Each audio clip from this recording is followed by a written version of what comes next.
Meet the Editors. നമസ്കാരം. Meet the editors ആരംഭിക്കുകയാണ്. പ്രേക്ഷകർ കാണുന്ന പോലെ ഞങ്ങളുടെ സ്റ്റുഡിയോയിലൊക്കെ അല്പം മാറ്റമുണ്ട്. അകലെയാണെങ്കിലും ഇനി അടുത്തായിരിക്കും, അല്ലേ? എത്ര അകലെയാണെങ്കിലും ഇനി അടുത്തായിരിക്കും. ഡോക്ടർ അരുൺ തിരുവനന്തപുരത്താണുള്ളത്. പക്ഷേ ഞങ്ങളെ തൊട്ടടുത്ത് ഇതാ ഹോളോഗ്രാഫിക് സാങ്കേതിക വിദ്യയിലൂടെ ഡോക്ടർ അരുൺ ഇതാ തൊട്ടടുത്ത്. ഇനി നമ്മൾ ഒരു സ്റ്റുഡിയോയിലാണ്, അല്ലേ? ശരി, അങ്ങനെ അപ്പോൾ വിഷയത്തിലേക്ക് കിടക്കാം. സ്മൃതി, ഈ ടെക്നോളജി നമ്മളെ എത്രമാത്രം അടുപ്പിക്കുന്നു എന്നുള്ളതാണ് വളരെ സന്തോഷകരമായ ഒരു കാര്യം. ഇനി നമ്മൾ ആരും അകലെയല്ല, നമ്മൾ എത്ര അകലെയാകുമ്പോഴും നമ്മൾ അടുത്തിരുന്നാണ് പ്രേക്ഷകർക്ക് അടുത്തേക്ക് ചെല്ലുക. പോയാലും ഇവിടെ എത്തേണ്ടി വരും എന്നൊരു കാര്യം കൂടിയുണ്ട്.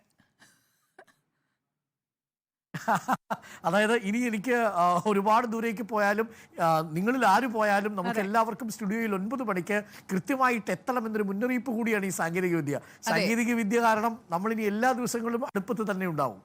ഏഷ്യയിലെ ഏറ്റവും വലിയ AR VR XR news studio doctor അരുൺകുമാറിനെ നമ്മളിപ്പോൾ ഹോളോഗ്രാഫിക് സാങ്കേതിക വിദ്യയിലൂടെ, അതായത് ഒരു AI കാലത്തെ ഏറ്റവും പുതിയ സാങ്കേതിക വിദ്യ ഏഷ്യയിൽ ആദ്യമായി റിപ്പോർട്ടറിൽ വരികയാണ്. നികേഷ് സാർ, നമുക്ക് ഇതിന്റെ കൂട്ടത്തിൽ ഇരുത്താൻ പറ്റിയില്ലല്ലോ എന്നുള്ള ഒരു കുറച്ച് അകലെ പോകുന്നവര് ഒരു അകലം പാലിച്ചേ നമ്മൾ ഇരുത്തു. പക്ഷെ ഒരു സ്റ്റുഡിയോയിലാണ്, ഒറ്റ സ്റ്റുഡിയോയിലാണ്. ശരി, അപ്പൊ നമുക്ക് വിഷയത്തിലേക്ക് കിടക്കാൻ തോന്നുന്നു. ഇന്ത്യക്കും ശ്രീലങ്കയ്ക്കും ടെലി ട്രാൻസ്പോർട്ടിംഗ് സ്റ്റുഡിയോ ഒരു കാര്യം പറഞ്ഞോളൂ. നമ്മൾ ഇതിനു മുമ്പ് ടെലി ട്രാൻസ്പോർട്ടിംഗ് സ്റ്റുഡിയോ എന്ന് പറയുന്ന ഒരു സംവിധാനമാണ് നമ്മൾ ഈ AR സ്റ്റുഡിയോയുടെ ഭാഗമായിട്ട് അവതരിപ്പിച്ചത്. ഇപ്പോൾ നമ്മൾ ഹോളോഗ്രാഫിക് സ്റ്റുഡിയോ എന്നൊരു സംവിധാനമാണ് അവതരിപ്പിക്കുന്നത്. അന്ന് ഈ ടെലി ട്രാൻസ്പോർട്ടിംഗ് സ്റ്റുഡിയോയ്ക്ക് ഒട്ടേറെ സാങ്കേതിക പരിമിതികളുണ്ടായിരുന്നു. ആ പരിമിതികളും മറികടന്നുകൊണ്ടാണ് ഹോളോഗ്രാഫിക് സ്റ്റുഡിയോ എന്നൊരു സാങ്കേതികവിദ്യ നമ്മൾ അവതരിപ്പിക്കുന്നത്. പക്ഷേ ഇന്ത്യയിൽ വാർത്താ ചാനലുകളിൽ ഇതുവരെയും ഉപയോഗിച്ചിട്ടില്ലാത്ത സാങ്കേതികവിദ്യ നമ്മൾ ഉപയോഗിക്കുന്നു എന്നൊരു പ്രത്യേകത കൂടിയുണ്ട്. നമുക്കിനി വിഷയത്തിലേക്ക് പോകാം. അതെ, നമ്മൾ അങ്ങനെ മീറ്റ് ദി എഡിറ്റേഴ്സ് അത് ഇൻട്രൊഡ്യൂസ് ചെയ്യുന്നു. അതെ, ശരി, അപ്പോൾ നമുക്ക് വിഷയത്തിലേക്ക് കിടക്കാം. ഇന്ത്യക്കും ശ്രീലങ്കയ്ക്കും ഇടയിലെ ചെറുതുരുത്തായ കച്ചത്തീവ് ദ്വീപ് ലോക്സഭാ തെരഞ്ഞെടുപ്പിൽ ചൂടേറിയ ചർച്ചയാവുകയാണ്. കച്ചത്തീവ് കോൺഗ്രസ് ശ്രീലങ്കയ്ക്ക് അടിയറവ് വെച്ചുവെന്ന് നരേന്ദ്രമോദി ഇന്നും ആവർത്തിച്ചു. ചൈനയുടെ അതിർത്തി കയ്യേറ്റത്തിലെ കേന്ദ്ര സർക്കാർ നിസ്സംഗത ഉയർത്തിക്കാട്ടിയാണ് കോൺഗ്രസിന്റെ പ്രതിരോധം. കച്ചത്തീവ് കത്തുമോ എന്നതാണ് ചോദ്യം.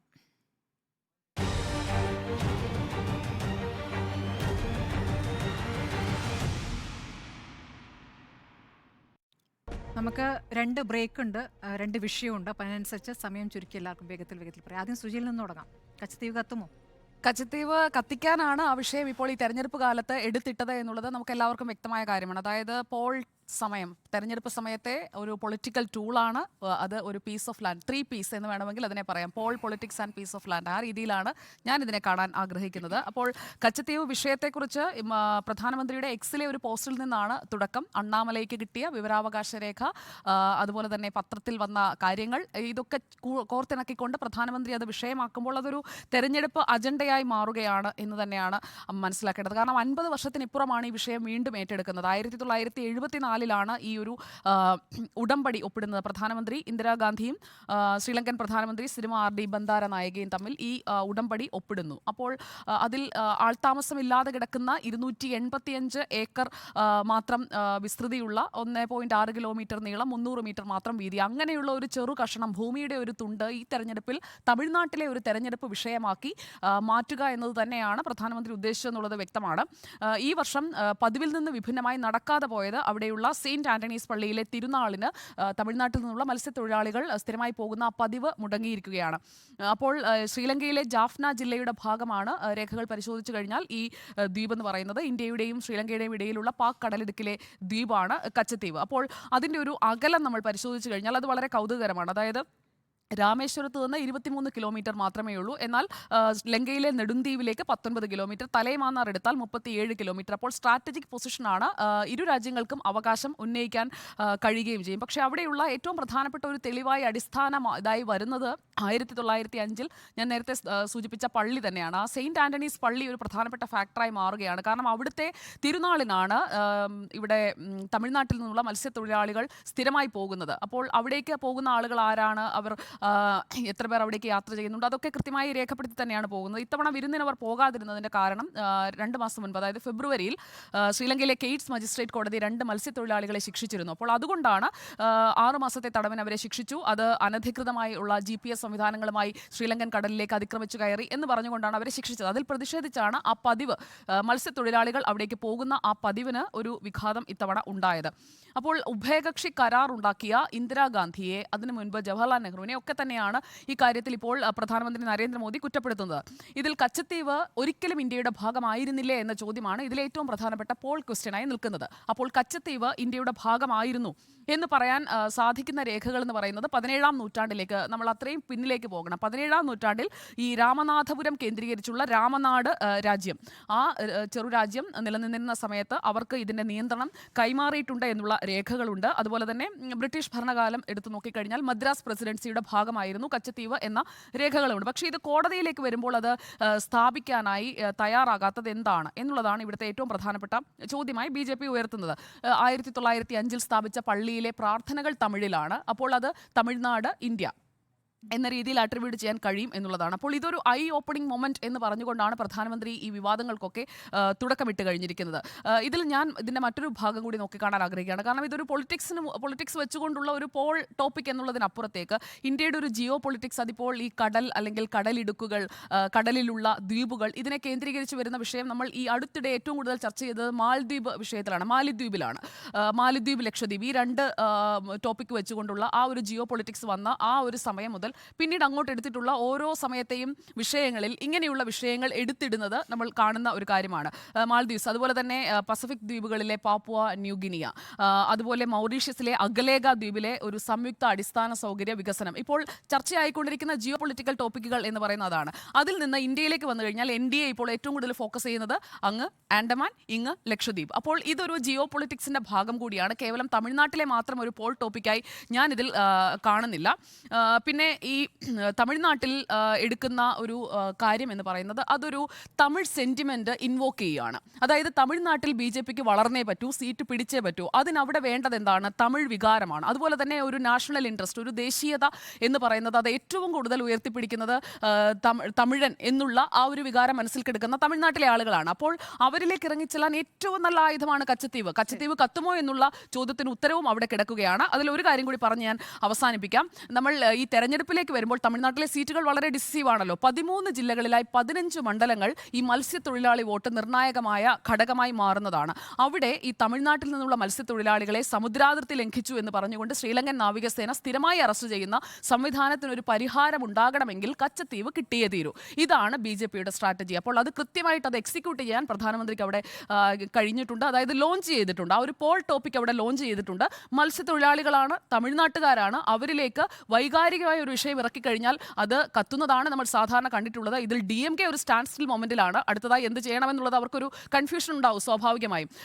അപ്പോൾ ഇതിൽ അണ്ണാ DMKയും BJPയും ഇത് നന്നായി ഉപയോഗിക്കുന്നുണ്ട് എന്നുള്ളത് തമിഴ്നാട്ടിൽ നിന്നുള്ള പ്രാദേശിക മാധ്യമങ്ങൾ ശ്രദ്ധിച്ചാൽ മനസ്സിലാകും. അപ്പോൾ poll politics and piece of land അത് ആക്റ്റീവാണ്, അത് ഇഗ്നൈറ്റ് ചെയ്ത് കഴിഞ്ഞിരിക്കുന്നു. ഇനി അത് എങ്ങനെയാണ് അടുത്ത ദിവസങ്ങളിൽ 19-ാം തീയതിയാണ് വോട്ടെടുപ്പ്, എങ്ങനെയാണ് വരും ദിവസങ്ങളിൽ കത്തിപ്പടരുക എന്നുള്ളതാണ് പ്രധാനപ്പെട്ട കാര്യം. അതിൽ വിദേശകാര്യ സെക്രട്ടറിമാരുടെ സ്റ്റേറ്റ്മെന്റ്സ് ഒക്കെ നമ്മുടെ മുന്നിലുണ്ട്. പക്ഷേ അതുകൊണ്ട് കാര്യമില്ല, വിഷയം എന്തായാലും ഇഗ്നൈറ്റഡ് ആയിട്ടുണ്ട്. ശരി, കച്ചത്തീവ് കത്തുമെന്നാണ് സുജിയുടെ അഭിപ്രായം. ബാക്കിയുള്ളവർ അഭിപ്രായം പറയും ഇടവേളയ്ക്ക് ശേഷം.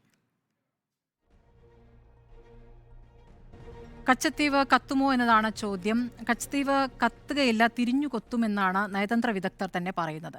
കാരണം മോദിയുടെ മിഷൻ സൗത്ത് നമുക്കറിയാം 2019 എങ്ങനെയാണ് സംഭവിച്ചത്. കേരളം, തമിഴ്നാട്, ആന്ധ്ര, തെലങ്കാന, കർണാടക 129 ലോക്സഭാ സീറ്റുകളിൽ 29 ഇടത്ത് മാത്രമാണ് BJP ജയിക്കാനായത്. അതിൽ 25 കർണാടകയിൽ നിന്ന്, 4 തെലങ്കാനയിൽ നിന്ന്. അപ്പോൾ ബാക്കി എല്ലായിടത്തും സംഭവിച്ചിരായിരുന്നു എന്നൊരു യാഥാർത്ഥ്യം അവിടെ നിൽക്കുന്നു. അപ്പോൾ തമിഴ്നാട്ടിൽ കഴിഞ്ഞ തവണ AIADMKയുമായി ഒരു സഖ്യം ഉണ്ടായിരുന്നു. ഇത്തവണ അങ്ങനെയല്ല, ഒറ്റയ്ക്കാണ്. അപ്പോൾ കൂടുതൽ സീറ്റ് നേടുക എന്ന ലക്ഷ്യത്തോടു കൂടി ദക്ഷിണേന്ത്യയിൽ എത്രത്തോളം സഞ്ചരിക്കുന്നു അദ്ദേഹം. അയോധ്യയ്ക്ക് ശേഷം മുഴുവൻ ദക്ഷിണേന്ത്യയിലെ രാമക്ഷേത്രങ്ങൾ, കേരളത്തിലടക്കം തമിഴ്നാട്ടിലടക്കം രാമക്ഷേത്രങ്ങൾ അദ്ദേഹം സഞ്ചരിച്ചു. 2.5 മാസത്തിനിടെ 23 തവണയാണ് ദക്ഷിണേന്ത്യയിൽ മാത്രം അദ്ദേഹം എത്തിയിട്ടുള്ളത്.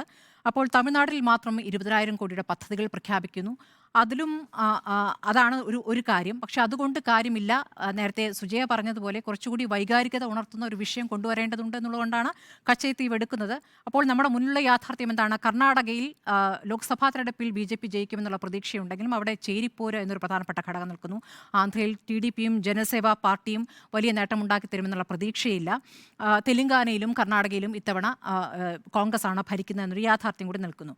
അപ്പോൾ ഇതൊക്കെയാണ് നിൽക്കുന്ന ഒരു യാഥാർത്ഥ്യം എന്നുള്ള കാര്യം BJPയെ സംബന്ധിച്ചപ്പോൾ മറ്റു ചില ഘടകങ്ങളിലേക്ക് പോകേണ്ടതുണ്ട്. അപ്പോൾ കച്ചയത്തീവ് വിഷയം എടുത്ത് ഉന്നയിക്കുമ്പോൾ ഈ നാഗേശ്വരം, നാഗപട്ടണം, കടലൂർ, കാരക്കെ എന്നിവിടങ്ങളിൽ മത്സ്യത്തൊഴിലാളികളുമായി ബന്ധപ്പെട്ട വിഷയമാണ്. നേരത്തെ പറഞ്ഞ പോലെ തമിഴ്നാട്ടിൽ അടിക്കടി ഈ വിഷയം ഉയർന്നു വരാറുണ്ട്. കാരണം മത്സ്യത്തൊഴിലാളികളുമായി ബന്ധപ്പെട്ട വിഷയമാണ്.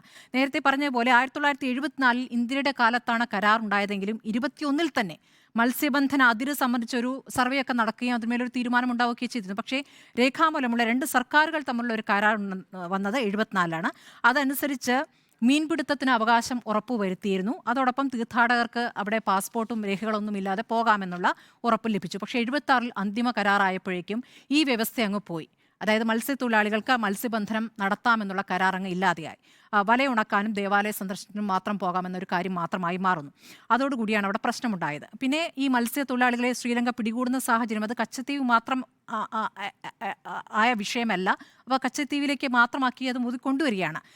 നേരത്തെ പറഞ്ഞ പോലെ DMKയും AIADMKയും ഒക്കെ ഈ വിഷയത്തിൽ പ്രതികരിച്ചിട്ടുണ്ട്. 2008 അന്ന് മുഖ്യമന്ത്രിയായിരുന്ന ജയലളിത സുപ്രീം കോടതിയിലേക്ക് പോയിട്ടുണ്ട്. ആ നടപടികൾ നീണ്ടുപോവുകയായിരുന്നു. 74 കരാറിലൂടെ ശ്രീലങ്കയുടേതായ പ്രദേശം എങ്ങനെ തിരിച്ചെടുക്കും എന്നാണ് കേന്ദ്രം അവിടെ കോടതിയിൽ ചോദിച്ചത്.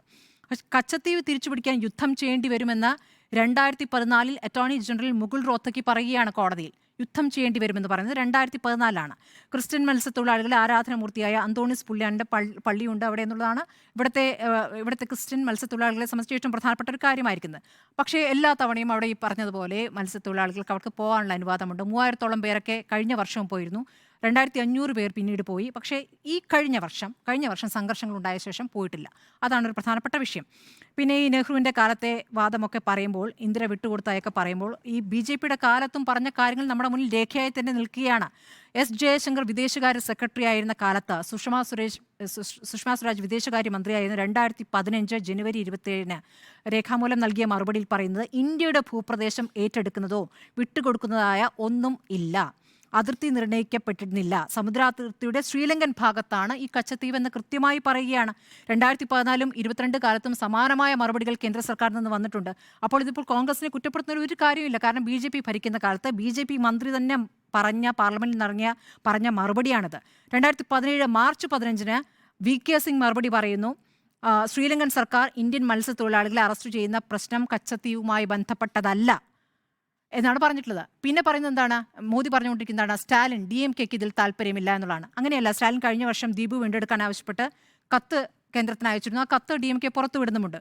അപ്പോൾ അത് തമിഴരുടെ ഒരു വിഷയമാണ് എന്നുള്ളത് അവിടെ നിൽക്കുന്നു. പക്ഷേ ഇത് ഇവിടെ വേറെ രൂപത്തിൽ ഉപയോഗിക്കുകയാണ് എന്നാണ് പറയുന്നത്. കോൺഗ്രസും ഇക്കാര്യത്തിൽ പ്രതികരിച്ചിട്ടുണ്ട്. ബംഗ്ലാദേശുമായുള്ള കരാറുണ്ട്. ഇപ്പോൾ അതിർത്തിയിലെ അയൽ രാജ്യങ്ങളുമായി പല രൂപത്തിൽ ഒത്തുതീർപ്പുകൾ ഉണ്ടാകാറുണ്ട്. അങ്ങോട്ടും ഇങ്ങോട്ടും സഹായിക്കുന്ന തീരുമാനങ്ങളൊക്കെ ഉണ്ടാകാറുണ്ട്. 2015 ഇന്ത്യയും ബംഗ്ലാദേശും കൂടി ഒപ്പിട്ടിട്ട കരാറുണ്ടല്ലോ, സ്വാപ്പിംഗ് ഡീലുണ്ടല്ലോ. അപ്പോൾ അതിലും നമ്മുടെ കുറേ ഭൂമി അങ്ങോട്ട് പോയിട്ടുണ്ട് എന്നുള്ള കാര്യം ഖാർഗെ ഇങ്ങോട്ട് മറുപടിയായി പറയുന്നുണ്ട്. ഇതിൽ നമ്മുടെ പ്രദേശമല്ല എന്ന് BJP മന്ത്രിമാർ പറഞ്ഞ മറുപടി തന്നെ നമ്മുടെ മുന്നിലുണ്ട്. ഇത് തിരഞ്ഞെടുപ്പ് കാലത്ത് പ്രത്യേക വികാരം ഉണർത്തുക എന്നുള്ളതൊരു BJP ശൈലിയാണ്. 2019 അത് പുൽവാമയായിരുന്നു. പുൽവാമയിൽ എങ്ങനെയാണ് കാര്യങ്ങൾ നടന്നത് നമുക്കറിയാം. 2019 ഫെബ്രുവരി 14 CRPF വാഹനവ്യൂഹത്തിനെതിരെ ഭീകരാക്രമണം ഉണ്ടാകുന്നു. 49 സൈനികർ കൊല്ലപ്പെടുന്നു. ആ കൊല്ലപ്പെട്ട സൈനികർക്ക് വേണ്ടി ഞങ്ങൾക്ക് വോട്ട് ചെയ്യണം എന്നാണ് BJP മോദി എന്ന് ആവശ്യപ്പെട്ടത്. അത് തെരഞ്ഞെടുപ്പ് കമ്മീഷന് പരാതി പോയിട്ടും അതിന്മേൽ നടപടി ഉണ്ടായില്ല. കഴിഞ്ഞ ദിവസം നമ്മൾ ഈ ചർച്ചയിൽ അത് പറഞ്ഞ കാര്യമാണ്. 4 വർഷത്തിന് ശേഷം BJPയുടെ ഏറ്റവും അടുത്ത നേതാവായിരുന്ന സത്യപാൽ മാലിക് പിന്നീട് ചില വെളിപ്പെടുത്തലുകൾ നടത്തി. BJP പുൽവാമ നേട്ടത്തിന് വേണ്ടി ഉപയോഗിക്കുകയായിരുന്നു എന്ന് പറഞ്ഞു. പരിക്കേറ്റവരെ ചികിത്സിക്കാനായി എയർക്രാഫ്റ്റ് നൽകാൻ ആവശ്യപ്പെട്ടിട്ടും നൽകിയില്ല എന്ന് പറഞ്ഞു. ആ വീഴ്ച മോദിയെ അറിയിച്ചപ്പോൾ ഇപ്പോൾ മിണ്ടരുതെന്ന് മോദി പറഞ്ഞ കാര്യമടക്കം പുറത്തേക്ക് വന്ന കാര്യങ്ങളാണ്. അപ്പോൾ ഓരോ കാലത്ത് ഓരോന്ന് ഉപയോഗിക്കുന്നു. 2014 മൻമോഹൻ സിംഗിനെതിരെ പറഞ്ഞത്. മൻമോഹൻ സിംഗ് പാകിസ്ഥാനുമായി ഗൂഢാലോചന നടത്തി മോദിക്കെതിരെയെന്ന്. ആ തെരഞ്ഞെടുപ്പ് പ്രചാരണത്തിലുടനീളം പ്രസംഗം അതായിരുന്നു. അതിനുശേഷം തെരഞ്ഞെടുപ്പിന് ശേഷം അദ്ദേഹം പറയുന്നു തെരഞ്ഞെടുപ്പ് കാലത്ത് പറഞ്ഞതല്ലേ, അത് അവിടെ കഴിഞ്ഞു എന്ന്. അതിലൊരു ഖേദപ്രകടനം പോലും നടത്തിയിട്ടില്ല. അപ്പോൾ ഇതൊരു തന്ത്രമാണ്. ആ തന്ത്രം ഫലവത്താവില്ല. അതുകൊണ്ടാണ് ഈ നയതന്ത്ര വിദഗ്ധർ തന്നെ പറയുന്നത്. നേരത്തെ ഇപ്പോഴത്തെ വിദേശകാര്യ മന്ത്രി തന്നെ വിദേശകാര്യ സെക്രട്ടറി ആയിരിക്കുമ്പോൾ പറഞ്ഞ കാര്യങ്ങൾ നമ്മുടെ മുന്നിലുണ്ട്. അപ്പോൾ കച്ചത്തീവ് കത്തില്ല എന്നുള്ള കാര്യം ആണ് എൻ്റെ അഭിപ്രായം. നോക്കൂ, നേരത്തെ സുജിയ പാർവതി പറഞ്ഞതാണ് അതിൻ്റെ ശരിയായ കാര്യം. പ്രധാനമന്ത്രി തീ ഇട്ടിരിക്കുന്നു. അപ്പോൾ ആ തീ ഇട്ട സ്ഥിതിക്ക് ഇനി അത് കത്തുവോ ഇല്ലയോ എന്നുള്ളതാണ് നമ്മുടെ ചോദ്യം. കത്തില്ല എന്ന് തന്നെയാണ് എൻ്റെ അഭിപ്രായം. പക്ഷേ 2001 സുജിയ, നമ്മൾ മനസ്സിലാക്കേണ്ടത് ഡൽഹിയിൽ നിന്ന് അഹമ്മദാബാദിലേക്ക് പ്രത്യേക വിമാനത്തിൽ പറന്നിറങ്ങിയ നരേന്ദ്രമോദി ഗുജറാത്ത് കലാപത്തിൽ തീയിട്ട ആളാണ്. 2014 നരേന്ദ്രമോദി പ്രധാനമന്ത്രി ആകാൻ വന്നപ്പോൾ ഉത്തർപ്രദേശിൽ തീയിട്ട ആളാണ്. അപ്പോൾ നരേന്ദ്രമോദിയെ സംബന്ധിച്ചിടത്തോളം ഇങ്ങനെ തീയിടലൊന്നും തന്നെയും ഒരു പുതുമയല്ല എന്നും മാത്രമല്ല, കിട്ടുന്നിടത്ത് മുഴുവൻ തീയിടാൻ കഴിയുന്ന ആളുമാണ്. അതിൽ വലിയ നിലയിൽ പ്രാഗൽഭ്യം തെളിയിച്ചിട്ടില്ല. രാജ്യം ഭരിക്കുന്നതിൽ മാത്രമേ കഴിവില്ലായ്മ നമ്മൾ നരേന്ദ്രമോദിയിൽ കണ്ടിട്ടുള്ളൂ. ഈ നിലയിൽ വിഭാഗീയ ചിന്ത ഉണ്ടാക്കുന്നതിൽ, ഈ വിധത്തിൽ വർഗീയ സംഘർഷങ്ങൾ ഉണ്ടാക്കുന്നതിൽ നരേന്ദ്രമോദിക്ക് ഒരു കഴിവ് കുറവുമില്ല എന്ന് മാത്രമല്ല, രാജ്യം കണ്ട ഏറ്റവും പ്രഗത്ഭനായിട്ടുള്ള തീവ്ര നിലപാടുകാരനും വർഗീയ നിലപാടുകാരനുമാണ് നരേന്ദ്രമോദി എന്ന് ഞാൻ പറയും. ഇവിടെ ഈ കച്ചത്തീവ് എന്ന് പറയുന്നത്, ഞാൻ പോയിട്ടുണ്ട് അവിടെ. ഏഷ്യാനെറ്റിൽ ഞാൻ പ്രവർത്തിക്കുന്ന കാലഘട്ടത്തിൽ സംഘർഷം വലിയ നിലയിൽ വ്യാപിക്കുന്ന ഘട്ടത്തിൽ ചെറിയ ചെറിയ ചെറിയ ദ്വീപുകളുണ്ട്. അതിലൊരു ദ്വീപാണ് ഈ കച്ചത്തീവ് എന്ന് പറയുന്നത്. നമ്മളിപ്പോൾ കടലിൽ, ഇപ്പോൾ ഇന്ത്യയും ശ്രീലങ്ക, ഇപ്പോൾ ജാഫ്നയും രാമനാഥപുരവും തമ്മിലുള്ള ഇടയിൽ എത്രയധികം ദ്വീപുകളുണ്ട്. ആ ദ്വീപുകളൊന്നും തന്നെയും പ്രധാനപ്പെട്ടതേ അല്ല. അതുകൊണ്ടാണ് നരേന്ദ്രമോദി ഈ ജവഹർലാൽ നെഹ്റു അന്ന് പറഞ്ഞ വാചകം കോട്ടിയില്ല. ജവഹർലാൽ നെഹ്റു എന്തുകൊണ്ട് അങ്ങനെ പറഞ്ഞു എന്ന് വെച്ചാൽ അത് വളരെ പ്രധാനപ്പെട്ടതല്ല എന്നുള്ളതാണ്. ഇവിടെ നമ്മൾ കാണേണ്ടതെന്ന് വെച്ചാൽ 1.9, നേരത്തെ സുജിയ പറഞ്ഞല്ലോ, 1.9 സ്ക്വയർ കിലോമീറ്റർ വിസ്തീർണത്തിൽ നിലകൊള്ളുന്ന ആൾപ്പാർപ്പില്ലാത്ത, ശുദ്ധജലം ലഭ്യമല്ലാത്ത, സെയിൻറ്റ് ആൻ്റണീസ് ചർച്ച് മാത്രമുള്ള ഒരു വളരെ ചെറിയ ഭൂപ്രദേശം. അവിടെ സ്മൃതി ചൂണ്ടിക്കാണിച്ച പോലെ തന്നെ നമുക്ക് വേണമെങ്കിൽ വലയുണക്കാൻ ഉപയോഗിക്കാം. ഈ പറയുന്ന സെയിൻറ്റ് ആൻ്റണീസ് ചർച്ചിൽ തീർത്ഥാടകരായി പോകാൻ ഒക്കെ നമ്മൾ ഭൂപ്രദേശം ഉപയോഗിക്കുന്നുണ്ട്. ശരിയാണ്, തമിഴ്നാടിനെ സംബന്ധിച്ചിടത്തോളം വൈകാരികമായ വിഷയമുണ്ട്. കാരണം നമുക്ക് കുറച്ചുകൂടി കടൽ മേഖല, മത്സ്യബന്ധനത്തിന് ആ ദ്വീപിൻ്റെ പ്രാധാന്യമല്ല, കുറച്ചുകൂടി കടൽ മേഖല വേണം എന്ന് നമ്മൾ സ്വാഭാവികമായും ആവശ്യപ്പെടും. അതൊക്കെ വൈകാരികമായി പല ഘട്ടങ്ങളിലും ഉന്നയിച്ചിട്ടുള്ളതാണ്. നമുക്ക് ഇവിടെ നമ്മൾ കാണേണ്ട ഏറ്റവും പ്രധാനപ്പെട്ട കാര്യം എന്താണ്? The Hindu 1878 the Hindu സ്ഥാപിതമായിട്ടുള്ളത്.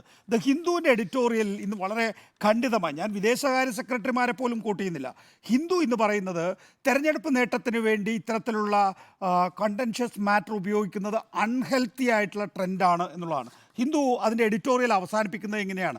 It is understandable. അതായത് രാഷ്ട്രീയ പാർട്ടികൾ ഇത്തരത്തിലുള്ള നിലപാടുകൾ എടുക്കുന്നതൊക്കെ മനസ്സിലാക്കാൻ സാധിക്കും. പക്ഷേ it would be extremely disturbing if the prime minister to joins the band wagon എന്നുള്ളതാണ്. ഒരു പ്രധാനമന്ത്രി, ആലോചിക്കൂ, ഒരു പ്രധാനമന്ത്രി തൻ്റെ മുൻ സർക്കാരുകൾ ഉണ്ടാക്കിയിട്ടുള്ള കരാറുകളെ തള്ളിപ്പറയുന്നു എന്ന് പറയുമ്പോൾ അവിടെയാണ് ശിവശങ്കർ മേനോനും അടക്കമുള്ള മുൻ വിദേശകാര്യ സെക്രട്ടറിമാരുടെ നിലപാട് പ്രസക്തമാകുന്നത്. അവർ നേരത്തെ സ്മൃതി അത് കോട്ട് ചെയ്തല്ലോ. അവർ പറയുന്നത് എന്താണ്? അരനൂറ്റാണ്ട് പഴക്കമുള്ള കരാർ റീ ഓപ്പൺ ചെയ്യുന്നത് സെൽഫ് ഗോളാകും. സ്മൃതി നേരത്തെ കോട്ട് ചെയ്തു. ഇത്തരം വിഷയങ്ങൾ രാജ്യത്തെ നേതൃത്വം വഹിക്കുന്നവർ, അതായത് പ്രധാനമന്ത്രി അടക്കമുള്ളവർ, രാജ്യത്തിൻ്റെ ക്രെഡിബിലിറ്റി നശിപ്പിക്കും എന്നാണ്. എന്നിട്ട് ശിവശങ്കർ മേനോൻ കൂട്ടിച്ചേർക്കുന്നത്, ഇന്നത്തെ പ്രധാനമന്ത്രി ഒരു കരാർ ഉണ്ടാക്കിയെന്ന് കരുതുക, നാളെ വരുന്ന വേറൊരു പ്രധാനമന്ത്രി ആ കരാറിനെ തള്ളിപ്പറഞ്ഞാൽ നരേന്ദ്രമോദിയുടെ ക്രെഡിബിലിറ്റി അല്ലല്ലോ നശിക്കുന്നത് രാജ്യത്തിൻ്റെ ക്രെഡിബിലിറ്റിയാണ്. എന്നിട്ട് ശിവശങ്കർ മേനോൻ കൂട്ടിച്ചേർക്കുന്നത്, ഈ കരാറിനെ നമ്മൾ തള്ളിപ്പറഞ്ഞാൽ നമുക്ക് സ്വീകാര്യമായ മറ്റിടങ്ങളിലെ കരാറുകൾ ഉണ്ടാവുമല്ലോ, ആ കരാറുകളെയൊക്കെ തന്നെയും ചോദ്യം ചെയ്യാൻ മറ്റ് രാജ്യങ്ങൾ തയ്യാറാകും. അപ്പോൾ നമുക്ക് അപ്പോൾ പറയാൻ പറ്റുമോ ഈ കരാർ ഓക്കെയാണ്, ഈ കരാർ ഓക്കെ അല്ല എന്ന നിലപാടെടുക്കാൻ സാധിക്കുമോ? അപ്പോൾ സർക്കാരുകൾ മാറുന്നതിനനുസരിച്ച് സോവറിനിറ്റിയും ഇൻറ്റഗ്രിറ്റിയും ഉള്ള വിഷയങ്ങളിൽ സർക്കാരിൻ്റെ നിലപാട് മാറാറില്ല. ഇന്ത്യയിലെ പൊളിറ്റിക്കൽ, നിരൂപമ റാവു പറയുന്നു, ഇന്ത്യയിലെ പൊളിറ്റിക്കൽ ട്രെൻഡ്, പ്രത്യേകിച്ച് തമിഴ്നാട്ടിലെ ശ്രീലങ്ക എപ്പോഴും വീക്ഷിച്ചുകൊണ്ടിരിക്കുകയാണ്. ഇതിൻ്റെ ഇമ്പാക്റ്റ് എന്ന് പറയുന്നത് ഇൻകോൺസിക്വൻഷ്യൽ ആകും എന്ന് കരുതാനാകില്ല. ഇതിനൊക്കെ പ്രത്യാഘാതം ഉണ്ടാകുന്നതാണ്. ഇപ്പോൾ നമ്മൾ എന്താ ഈ സാർക്ക് രാജ്യങ്ങളിൽ നിന്ന് നമ്മൾ അനുഭവിക്കുന്ന പ്രശ്നം എന്താണ്? നമ്മുടെ ചുറ്റുവട്ടത്തുള്ള ഒരു രാജ്യവും നമ്മളെ ബഹുമാനിക്കുന്നില്ല എന്നുള്ള നിലപാടുണ്ട്. നോക്കൂ, ചൈന സാർക്ക് രാജ്യമല്ല എങ്കിൽ പോലും ചൈന നിരന്തരമായി നമ്മൾ ആക്രമിച്ചുകൊണ്ടിരിക്കുന്നു. അരുണാചൽ പ്രദേശ് എന്ന് പറയുന്ന ഇന്ത്യയിലെ ഒരു സംസ്ഥാനത്തിലെ പല പ്രദേശങ്ങളുടെയും പേരുകൾ തുടർച്ചയായി മാറ്റിക്കൊണ്ടിരിക്കുന്നു എന്നുള്ളതാണ്. അത് അവിടെ കിട്ടെ, അത് വേറൊരു ത്രെട്ടാണെന്ന് പറയാം. നമ്മുടെ രാജ്യത്തിൻ്റെ തൊട്ടടുത്തിരിക്കുന്ന പാകിസ്ഥാൻ ആയിക്കൊള്ളട്ടെ, അഫ്ഗാനിസ്ഥാൻ ക്ഷമിക്കണം, ബംഗ്ലാദേശ് ആയിക്കൊള്ളട്ടെ, ചെറു രാജ്യങ്ങളായ മ്യാൻമാറോ ഭൂട്ടാനോ ഒക്കെ ആയിക്കൊള്ളട്ടെ, നമ്മളോടൊരു ആദരവ് പ്രകടിപ്പിക്കുന്നില്ല എന്നുള്ളതാണ് പ്രശ്നം. നമ്മുടെ ചുറ്റുവട്ടത്തുള്ള രാജ്യങ്ങൾ നമ്മളെ ബഹുമാനിക്കുന്നില്ലെങ്കിൽ ലോകം എങ്ങനെ നമ്മളെ ബഹുമാനിക്കും? നമ്മുടെ ഒരു വലിയ വിപണി ഉണ്ട് എന്ന് വിചാരിച്ച് ഒരുപക്ഷെ അമേരിക്കയും ഫ്രാൻസും ഒക്കെ തന്നെയും നമ്മൾക്ക് ഇപ്പോൾ ഒരു റിപ്പബ്ലിക് ദിന ആഘോഷത്തിൽ ഇവർക്കൊക്കെ പങ്കെടുക്കണം എന്ന് പറഞ്ഞാൽ അവർ ഇട്ട കുപ്പായം ഇട്ട് വരുമായിരിക്കും. കാരണം അത് ഇന്ത്യ ഒരു വലിയ മാർക്കറ്റ് ആയതുകൊണ്ടാണ്. പക്ഷേ വിദേശ നയത്തിൽ എപ്പോഴും ശ്രദ്ധിക്കപ്പെടുക നിങ്ങളുടെ തൊട്ടടുത്ത രാജ്യം എങ്ങനെ നിങ്ങളോട് പെരുമാറുന്നു എന്നതിനെ അടിസ്ഥാനപ്പെടുത്തിയാണ്. നമ്മുടെ രാജ്യത്തോട് വലിയ രീതിയിൽ അകലം കാണിക്കുന്നതിൻ്റെ ഒരു പ്രധാനപ്പെട്ട കാരണം നരേന്ദ്രമോദിയെ പോലുള്ള നേതാക്കൾ ഇത്തരത്തിലുള്ള നിലപാടെടുക്കുന്നു എന്നുള്ളത് കൊണ്ടാണ്. ഇവിടെ പ്രധാനമായിട്ടുള്ള കാര്യം നേരത്തെ ചൂണ്ടിക്കാണിച്ചത് തന്നെയാണ്. അതായത് എങ്ങനെയാണ് 1803 മുതൽ രാമനാഥപുരം രാജാവിൻ്റെ സെമിനാരിലായിരുന്നു കച്ചദ്വീപ് എങ്കിൽ തന്നെയും നമ്മൾ പല ഘട്ടങ്ങളിൽ അത് പരിശോധിക്കുകയുണ്ടായി. അത് പരിശോധനയിലൂടെയാണ് ആദ്യം ജവഹർലാൽ നെഹ്റു സർക്കാർ, പിന്നീട് ഇന്ദിരാഗാന്ധിയുടെ സർക്കാർ ഇക്കാര്യത്തിൽ നിലപാടെടുത്ത. ഞാൻ 3 കാര്യങ്ങൾ പറയാം. ഒന്ന്, 1874-76 സർവേ കച്ചദ്വീപ് ശ്രീലങ്കയുടെ ഭാഗമാണ് എന്ന് വ്യക്തമാക്കിയിട്ടുണ്ട്. മദ്രാസ് പ്രസിഡൻസിയുടെ കയ്യിൽ ഐലറ്റിൻ്റെ ഒറിജിനൽ ടൈറ്റിൽ എസ്റ്റാബ്ലിഷ് ചെയ്യുന്ന ഒരു രേഖയുമില്ല. 3, 1920 മുതൽ ജൂറിസ്ഡിക്ഷൻ ശ്രീലങ്കയ്ക്കാണ്. 74 വിദേശകാര്യ സെക്രട്ടറി എം കരുണാനിധി ചർച്ചയുടെ വിശദാംശങ്ങൾ പരിശോധിക്കുമ്പോൾ ശ്രീലങ്കയെയാണ് ചരിത്രപരമായ വസ്തുതകൾ പിന്തുണയ്ക്കുന്നത് എന്ന് കണ്ടെത്തിയിരുന്നു.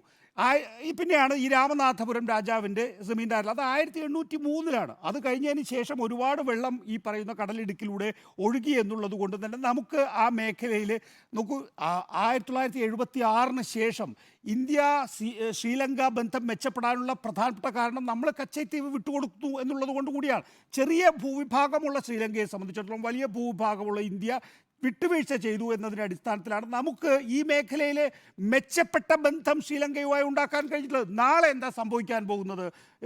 ഇപ്പോൾ മാൽദ്വീപ്, നേരത്തെ സുജിയ തന്നെ ചൂണ്ടിക്കാണിച്ച മാൽദ്വീപ് ഇതിനകം തന്നെ ചൈനീസ് പക്ഷത്തേക്ക് പോയി കഴിഞ്ഞിരിക്കുന്നു. വളരെ സ്ട്രാറ്റജിക്കൽ പോയിന്റാണ് ചൈനയുമായുള്ള സംഘർഷത്തിൽ നമുക്ക് മാൽദ്വീപ് എന്ന് പറയുന്നത്. ഇനിയിപ്പോൾ ശ്രീലങ്ക, നേരത്തെയുള്ള ഭരണാധികാരികളുടെ കീഴിൽ ശ്രീലങ്ക ചൈനയുമായി കൂടുതൽ അടുത്ത് കഴിഞ്ഞിരിക്കുന്നു. നമ്മളിപ്പോൾ കൂടുതൽ സഹായം നൽകിക്കൊണ്ടാണ് ശ്രീലങ്കയെ ഒപ്പം നിർത്താൻ ശ്രമിക്കുന്നത്.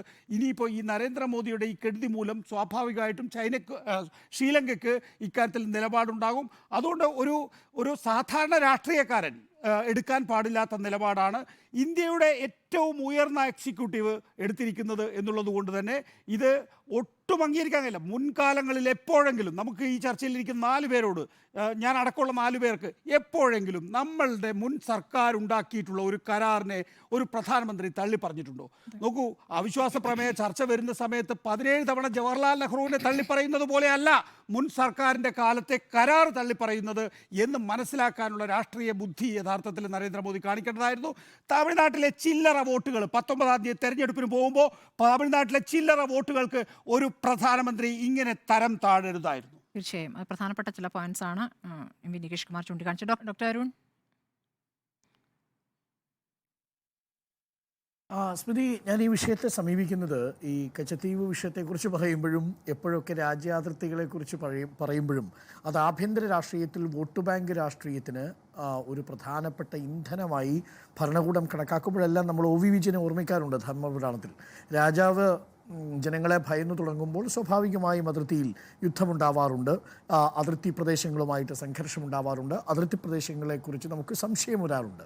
ആ അർത്ഥത്തിൽ നമുക്കതിനെ ആഭ്യന്തര രാഷ്ട്രീയത്തിലെ ഒരു വോട്ട് ബാങ്ക് പൊളിറ്റിക്സ് ആയിട്ട് കണക്കാക്കാം. പക്ഷേ ഞാൻ അങ്ങനെ മാത്രം കണക്കാക്കാൻ ഉദ്ദേശിക്കുന്നില്ല. ഇതിൽ തീർച്ചയായും ഒരു വോട്ട് ബാങ്ക് പൊളിറ്റിക്സ് ഉണ്ട്. അത് നേരത്തെ നിങ്ങൾ സൂചിപ്പിച്ചതുപോലെ തെക്കേ ഇന്ത്യയിലേക്ക് കടന്നു കയറാനുള്ള BJPയുടെ ഒരു സ്ട്രാറ്റജിക് സർജിക്കൽ സ്ട്രൈക്ക് എന്ന് വേണമെങ്കിൽ നമുക്ക് പറയാം ഈ കച്ചദ്വീപ് സംഭവം. എന്നാൽ അതിനും അപ്പുറത്തുള്ള 2 വിഷയങ്ങൾ കൂടിയുണ്ട്. അതാണ് അതിൽ ഏറ്റവും പ്രധാനപ്പെട്ട കാര്യമായി ഞാൻ കണക്കാക്കുന്നത്. അതിലൊന്ന് ഒരു സ്ട്രാറ്റജിക് ഇഷ്യൂ ആണ്. രണ്ടാമത്തത് ലിവ്ലിഹുഡ് ഹ്യൂമൻ റൈറ്റ് ഇഷ്യൂ ആണ്. സ്ട്രാറ്റജിക് ഇഷ്യൂ എന്ന് പറയുന്നത് ഇന്ത്യൻ ഓഷൻ റിം മേഖലയിലേക്ക് ചൈനയുടെ കടന്നുവരവ് എന്നുള്ളത് വളരെ പ്രധാനപ്പെട്ട ഒരു വിഷയമാണ്. പ്രത്യേകിച്ച് ഹമ്പൻതോട്ട അടക്കമുള്ള ഭാഗങ്ങളിൽ എങ്ങനെയാണ് ചൈന ഒരു വലിയ രീതിയിലുള്ള അധിനിവേശം സാമ്പത്തികമായി നടത്തിയത്, പിന്നീട് എങ്ങനെയാണ് സ്ട്രാറ്റജിക്കലി മാലിദ്വീപ്സിനെയും ശ്രീലങ്കയും ഒപ്പം നിർത്തിക്കൊണ്ട് ചൈന ഇപ്പോൾ സിൽക്ക് റൂട്ട് അടക്കമുള്ള പദ്ധതികളിലൂടെ ഇന്ത്യയെ നേരിടാൻ പോകുന്നത്, അത് വാണിജ്യപരമായി നേരിടാൻ പോകുന്നത്, പസഫിക് ഓഷ്യനിലെ സൈനിക സാന്നിധ്യം കൊണ്ട് ഇന്ത്യയെ അവർ നേരിടാൻ പോകുന്നത് ഇന്ത്യക്കൊരു ഭീഷണിയായി തീരുന്നത്. അതുകൊണ്ട് ഒരു സ്ട്രാറ്റജിക് പ്രസൻസ് ഉണ്ട് അവിടെ. കച്ചത്തീവ് എന്ന് പറയുന്ന പ്രദേശം ജാഫ്നയ്ക്ക് തൊട്ടടുത്താണ്. നമ്മുടെ ധനുഷ്കോടിയിൽ നിന്ന് 25 കിലോമീറ്റർ സഞ്ചരിച്ചാൽ ഈ പറയുന്ന കച്ചത്തീവിലെത്താം. അപ്പോൾ ശ്രീലങ്കയുടെ ടെറിട്ടറിയിലുള്ള ഒരു പ്രദേശത്ത് ചൈനയ്ക്ക് ഒരു മിലിറ്ററി ബേസോ മിലിറ്ററി എക്സസൈസോ, നേരത്തെ നമ്മൾ ചൈനീസ് വെസലുകളെല്ലാം അവിടെ സ്പൈ വെസലുകളായി വരുന്നതും നമ്മൾ വാർത്തയിൽ കണ്ടതാണ്. നമ്മളുടെ വിദേശകാര്യ മന്ത്രാലയവും ഡിഫൻസ് മിനിസ്ട്രിയും വളരെ കൺസേൺ പ്രകടിപ്പിച്ചതുമാണ്. അപ്പോൾ കച്ചത്തീവ് എന്ന് പറയുന്നത് 285 ഏക്കർ മാത്രം കിടക്കുന്ന ആ പേര് സൂചിപ്പിക്കുന്നത് ഒരു തരിശു പ്രദേശമാണെങ്കിലും അതൊരു സ്ട്രാറ്റജിക് പോയിന്റാണ് എന്ന കാര്യത്തിൽ എനിക്ക് തർക്കമില്ല. അത് ഇന്ത്യൻ ഓഷ്യനിലെയും പാക് സ്ട്രെയ്റ്റിൻ്റെയും ഒക്കെ വളരെ പ്രധാനപ്പെട്ട ഒരു തന്ത്രപ്രധാനമായ മേഖലയായതുകൊണ്ട് അത് ചൈനയുമായി അടുത്തുകൊണ്ടിരിക്കുന്ന രാജ്യത്തിൻ്റെ ഒരു സുസേറിറ്റി പരമാധികാരത്തിൽപ്പെട്ട ഒരു ഒരു പ്രദേശമായതുകൊണ്ട് സ്വാഭാവികമായും അതിലൊരു കൺസേൺ ഉണ്ട് എന്നത് ഞാൻ തള്ളിക്കളയുന്നില്ല. രണ്ടാമത്തേതാണ് മറ്റൊരു പ്രധാനപ്പെട്ട പ്രശ്നം. അതാണ് ജയശങ്കർ പറയുന്നത്. അതിനകത്തൊരു ലിവ്ലിഹുഡ് ഹ്യൂമൻ റൈറ്റ് വിഷയമുണ്ട്. എന്താണ് ലിവ്ലിഹുഡ് ഹ്യൂമൻ റൈറ്റ് വിഷയം? നമ്മൾ അറിയുന്നത് പോലെ തന്നെ ഈ കച്ചത്തീവ് ഐലൻഡിൽ ഈ സെൻറ്റ് ആൻ്റണീസ് ചർച്ചിലെ പിൽഗ്രിമേജും പിന്നെ അവിടെ മത്സ്യബന്ധനത്തിന് പോകുന്ന തൊഴിലാളികൾ അവരുടെ വലകൾ ഉണക്കാനിടുന്നതും ഒഴിച്ചു നിർത്തിയാൽ കാര്യമായി നമ്മൾ അങ്ങോട്ട് പോകാറുമില്ല, അവിടെ ആരും അധിവസിക്കാറുമില്ല. പക്ഷേ പ്രശ്നം എന്താണെന്ന് വെച്ചാൽ കഴിഞ്ഞ 20 വർഷത്തിനിടയിൽ 6100-ലധികം മത്സ്യത്തൊഴിലാളികളെയാണ് ശ്രീലങ്ക അറസ്റ്റ് ചെയ്തുകൊണ്ട് പോയത്. കാര്യം ഈ കച്ചത്തീവിൻ്റെ പ്രദേശങ്ങളിൽ ഈ ഇൻ്റർനാഷണൽ മാരിടൈം ബോർഡർ കടന്നു എന്നതിൻ്റെ പേരിൽ, അന്താരാഷ്ട്ര സമുദ്രാതിർത്തി കടന്നു എന്നതിൻ്റെ പേരിൽ 20 വർഷം കൊണ്ട് 6000 പേരെ, കഴിഞ്ഞ ജനുവരി മുതലുള്ള കണക്കെടുത്താൽ പോലും ധാരാളം ആളുകളെ, ഏകദേശം 100-110 ആളുകളെയോളം അറസ്റ്റ് ചെയ്തിട്ടുണ്ട്. 1100-ലധികം വെസലുകൾ ശ്രീലങ്ക പിടിച്ചെടുത്തിട്ടുണ്ട്. പലപ്പോഴും ഇവർ പിടിച്ചെടുത്തു കഴിഞ്ഞാൽ ഏറെ ഈ നയതന്ത്ര ബന്ധത്തിൽ നമ്മൾ അങ്ങോട്ടും ഇങ്ങോട്ടും ഒക്കെ കത്തുകൾ എഴുതിയും ഇടപാടുകൾ നടത്തിയും ഇവരെ തുറന്നുവിടും. പക്ഷെ ഒരിക്കലും അവരുടെ വെസലുകളോ നെറ്റുകളോ തിരിച്ചു കൊടുക്കാറില്ല. ഇതുകൂടി മുൻനിർത്തിയാണ് 2023 റണിൽ വിക്രമസിംഗെ ഇന്ത്യ സന്ദർശിക്കുമ്പോൾ DMK-യിൽ പ്രത്യേകിച്ച് MK സ്റ്റാലിൻ പ്രധാനമന്ത്രിയോട് ആവശ്യപ്പെടുന്നത് ഈ വിഷയം, ഈ കച്ചത്തീവുമായി ബന്ധപ്പെട്ട വിഷയം റണിൽ വിക്രമസിംഗെയുടെ ശ്രദ്ധയിൽപ്പെടുത്തണം. ഇത് 2023 ഓഗസ്റ്റിൽ നടക്കുന്ന സംഭവമാണ്. പക്ഷേ അത് ഇപ്പോൾ ഊതിക്കത്തിക്കാനുള്ള പ്രധാനപ്പെട്ട വിഷയം എന്ന് പറയുന്നത് നമ്മൾ നേരത്തെ സൂചിപ്പിച്ചതുപോലെ തിരഞ്ഞെടുപ്പിൻ്റെ സമയത്ത് ഒരു വോട്ട് ബാങ്ക് പൊളിറ്റിക്സ് ലക്ഷ്യമിട്ടുകൊണ്ടുള്ളതാണ്. ഒരു പൊളിറ്റിക്കൽ സയൻസ് വിദ്യാർത്ഥി എന്ന നിലയിൽ വിദേശ നയതന്ത്ര ബന്ധങ്ങളെ ആഭ്യന്തര രാഷ്ട്രീയത്തിൻ്റെ വോട്ട് ബാങ്ക് പൊളിറ്റിക്സിൻ്റെ ഇന്ധനമായി ഉപയോഗിക്കുന്നത് ഒരു ജനാധിപത്യത്തിന് ചേർന്നതേയല്ല. ഏറ്റവും നല്ല ഉദാഹരണം പാകിസ്ഥാനാണ്. നിങ്ങൾ പാകിസ്ഥാനിലേക്ക് നോക്കൂ. പാകിസ്ഥാനിൽ എപ്പോൾ ആഭ്യന്തര പ്രശ്നമുണ്ടെങ്കിലും കാശ്മീരിൽ ഒരു നുഴഞ്ഞുകയറ്റം ഉണ്ടാകും. അത് എപ്പോഴും ജനാധിപത്യം ദുർബലമായി കൊണ്ടിരിക്കുന്ന രാജ്യത്തിൻ്റെ ഒരു ലക്ഷണമാണ്. വോട്ട് ബാങ്ക് പൊളിറ്റിക്സിനെ പ്രീണിപ്പിക്കാൻ, ആഭ്യന്തര രാഷ്ട്രീയത്തെ ഒന്ന് സമാധാനപ്പെടുത്താൻ, ഒന്ന് നേർവഴിയിലേക്ക് നയിക്കാൻ, അല്ലെങ്കിൽ അത് തിരിച്ചു കൊണ്ടുവരാൻ വിദേശ ബന്ധങ്ങളെ ഉലയ്ക്കുന്ന രീതിയിലുള്ള നടപടിക്രമങ്ങൾ ഉണ്ടാക്കുക എന്നുള്ളത്. അതുകൊണ്ടാണ് ഇന്നിപ്പോൾ ഹൈക്കമ്മീഷണർമാരും വിവിധ പല ഫോറിൻ സെക്രട്ടറിമാരും ഈ വിഷയത്തിൽ അവരുടെ എതിർപ്പ് പ്രകടിപ്പിച്ചിരിക്കുന്നത്. അതിൽ ഏറ്റവും പ്രധാനപ്പെട്ട ഒരു വാചകം പറഞ്ഞത് നേരത്തെ നിരുപമയുടെയും ഒപ്പം ശിവശങ്കർ മേനോന്റെയും ഒക്കെ വാചകങ്ങൾ നിങ്ങൾ പറഞ്ഞു. അശാഖാന്ത പറഞ്ഞൊരു കാര്യമുണ്ട്. ഈ ടെറിട്ടോറിയൽ ഇൻറ്റഗ്രിറ്റിയും ടെറിട്ടോറിയൽ സോവറിറ്റിയും എന്ന് പറയുന്നത് ഈ ഗവൺമെൻറ് മാറുന്നതനുസരിച്ച് നമുക്ക് മാറ്റാൻ പറ്റുന്നതല്ല. നമ്മുടെ മുൻപിൽ പല ഉദാഹരണങ്ങളുണ്ട്. നമ്മൾ പാകിസ്ഥാനുമായിട്ട് ഇൻഡസ് വാട്ടർ ട്രീറ്റിയുടെ കരാറുമായി ബന്ധപ്പെട്ടുകൊണ്ട് നമ്മൾ എടുത്ത ഇടപെടലുകൾ അതൊരു മോശം മാതൃകയായിരുന്നു. എന്നാൽ ബംഗ്ലാദേശിൻ്റെ കാര്യത്തിൽ ഇന്റർനാഷണൽ കോർട്ട് ഓഫ് ജസ്റ്റിസും അപ്പലേറ്റ് ട്രിബ്യൂണലും വിധിച്ചതിനെ തുടർന്ന് നമ്മൾ അവരുമായി ധാക്ക ഡൽഹി കരാറുണ്ടാകുന്നു. അത് സമാധാനപരമായിട്ട് തന്നെ നമുക്ക് തീർപ്പ് കൽപ്പിക്കാനും സാധിക്കുന്നു. അപ്പം മാതൃകകൾ നമ്മുടെ മുന്നിലുണ്ട്. അതിൽ ഏറ്റവും നല്ല മാതൃകയെ നമ്മൾ പിന്തുടരണോ എന്നതാണ് ചോദ്യം. ഞാൻ മനസ്സിലാക്കുന്നത് തിരഞ്ഞെടുപ്പ് സമയത്തല്ല ഈ സ്ട്രാറ്റജിക് വിഷയം ഉയർത്തേണ്ടത്. അത് തെരഞ്ഞെടുപ്പിലെ ചുരുങ്ങിയ സങ്കുചിതമായ വോട്ട് ബാങ്ക് പൊളിറ്റിക്സിന് വേണ്ടി ഉപയോഗിക്കുന്നത് ശരിയല്ല എന്ന നിലപാടാണ് നമുക്കുണ്ടാവേണ്ടത്. പക്ഷേ അതേസമയം തന്നെ ആ സ്ട്രാറ്റജിക് കൺസേൺ ഉയർത്തേണ്ടതാണ്. ലിവ്ലിഹുഡ് ഹ്യൂമൻ റൈറ്റ് വിഷയവും നമ്മൾ തീർച്ചയായും അഡ്രസ്സ് ചെയ്യേണ്ടത് തന്നെയാണ്. തീർച്ചയായും. അപ്പോൾ കച്ചത്തീവ് കത്തുമോ എന്നതായിരുന്നു നമ്മുടെ ചോദ്യം. കത്തും എന്ന സുജയ മാത്രം അഭിപ്രായം. ഡോക്ടർ അരുൺ ഭാഗികമായി എന്നോടൊപ്പം ചേർന്നിട്ടുണ്ട്. ലൈവ്ലിഹുഡ് എന്ന് പറയുന്നത് ഒരു ഇഷ്യൂ ആണ്. മത്സ്യത്തൊഴിലാളികളുടെ വിഷയം തമിഴ്നാട്ടിൽ ഒരു വോട്ട് വിഷയമായതുകൊണ്ട് തെരഞ്ഞെടുപ്പ് സമയത്തല്ല, മൂന്നാം വട്ടവും മോദി അധികാരത്തിൽ വരുമ്പോൾ ഈ കച്ചത്തീവ് ഇന്ത്യയുടെ ഭാഗമാകുന്നത് നമുക്ക് കാണാമെന്നാണ് ഞാൻ കരുതുന്നത്. പക്ഷെ അദ്ദേഹം വോട്ടിനിട്ടത് മൂന്നാം വട്ടം അധികാരത്തിൽ വരുമോ ഇല്ലയോ എന്നുള്ള കാര്യം നമ്മൾ തീരുമാനിക്കാൻ വരട്ടെ. അത് മാത്രമല്ല, കച്ചത്തീവ് ഇപ്പോഴുള്ള വിഷയമല്ലല്ലോ, ഇപ്പോഴത്തെ കത്തിക്കേണ്ട കാര്യമല്ലല്ലോ. അതൊക്കെ മൂന്നാം വട്ടം അധികാരത്തിൽ വരുമോ ഇല്ലയോ എന്നുള്ളതൊക്കെ അവിടെ നിൽക്കട്ടെ. അതൊക്കെ ഈ പറയുന്ന ഇലക്ട്രോണിക് വോട്ടിംഗ് മെഷീനിൽ ക്രമക്കേടുണ്ടെങ്കിൽ മാത്രം സാധിക്കുന്നൊരു കാര്യമാണ്. സർ, 2014 എന്ത് ക്രമക്കേടുണ്ടായിട്ടാണ് അധികാരത്തിൽ വന്നത്?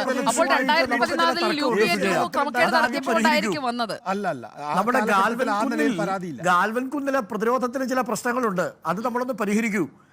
രണ്ട് ഭാഗത്ത്, ഒന്ന് ഗാൽവൻ കുന്നുകൾ ചൈന ലഡാക്ക് ഭാഗത്തും, മറ്റൊന്ന് ഈ ചർച്ചയിൽ ആരും പറയാത്തൊരു കാര്യമാണ്. ചൈനയുമായി ചൈന ഇന്ത്യയുടെ എത്ര കണ്ട് ഭൂമി കൈയടക്കി വെച്ചിരിക്കുന്നു എന്ന് ഉന്നയിക്കുന്നത് സുബ്രഹ്മണ്യൻ സ്വാമിയാണ്. അത് രാഹുൽ ഗാന്ധി പോലും അല്ല, സുബ്രഹ്മണ്യൻ സ്വാമിയാണ്. അരുണാചൽ പ്രദേശ് എല്ലാ ദിവസവും ചൈന അരുണാചൽ പ്രദേശിലെ നഗരങ്ങളുടെ പേര് ഓരോ ദിവസവും മാറ്റിക്കൊണ്ടിരിക്കുകയാണ്. ഇതിൽ നിന്നൊക്കെ ശ്രദ്ധ തിരിക്കാൻ ഹിമാലയ റെട്രിക് ആവശ്യമാണ്.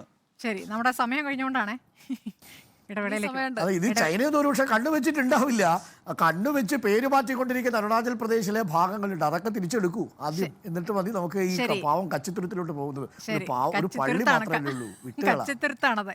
കച്ചത്തീവ് കത്തുമോ എന്നാൽ കത്തുമെന്ന സൂചിയ ഇല്ല എന്ന് ഞങ്ങൾ 3 പേർ.